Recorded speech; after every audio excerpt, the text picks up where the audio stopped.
U proteklih 10-ak dana mnogi gledaoci emisije Auto Moto Show i pratioci našeg portala Auto Info obratili su nam se zbog SMS poruke koju su dobili sa obaveštenjem o navodno neplaćenoj kazni za saobraćajne prekršaje. U tom obaveštenju piše da ako ne plate kaznu, vozačka dozvola će im biti suspendovana, da će im registracija biti privremeno onemogućena i tako dalje, i da plate što pre. Naravno, u pitanju je jedna od brojnih prevara koje kruže putem interneta. Podsjetit ćemo vas da kod nas samo MUP ima pravo da vam uruči kaznu ili sud, naravno, zajedno sa odlukom sudskom gde postoji pravosnažna presuda u kojoj stoji obrazloženje zbog čega ste kažnjeni, koliko treba da platite i tako dalje.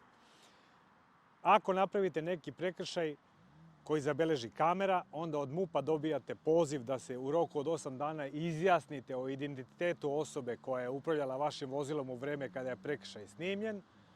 Ako vas zaustave na licu mesta, u zavisnosti od toga da li ste napravili lakši prekršaj za koji je propisana novčana kazna u fiksnom iznosu, dobijate prekršajni nalog, takođe da platite u roku od 8 dana polovinu ili posle toga da platite pun iznos.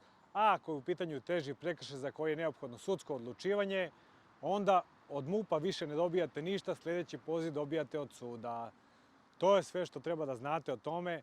Na kraju krajeva, kod nas još uvek ne postoji mogućnost da proverite preko interneta koliko imate kaznenih poena i tako dalje, ali postoji mogućnost da proverite da li imate neku neplaćenu kaznu.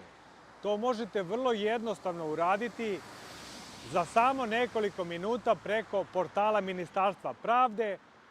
Odete na link koji se zove Registar neplaćenih kazni, unesete vaše ime i prezime, matični broj i odmah vam izađe da li imate neku neplaćenu kaznu ili ne. I to može da bude jako korisna informacija za one koji nameravaju da putuju u inostranstvo, jer ako niste izmirili neku kaznu, može se desiti da vas granična policija zaustavi, da vam ne dozvoli da izađete iz zemlje, a možete imati i većih neprijatnosti, na primjer da vas vode u sud koji je izdao nalog da platite kaznu, a vi niste platili. Dakle, nemojte nasedati na prevare, u pitanju je najobičnija prevara, toliko o tome. Sve što dobijete putem SMS-a nemojte uzimati za ozbiljno, jer kod nas se kazne ne šalju SMS.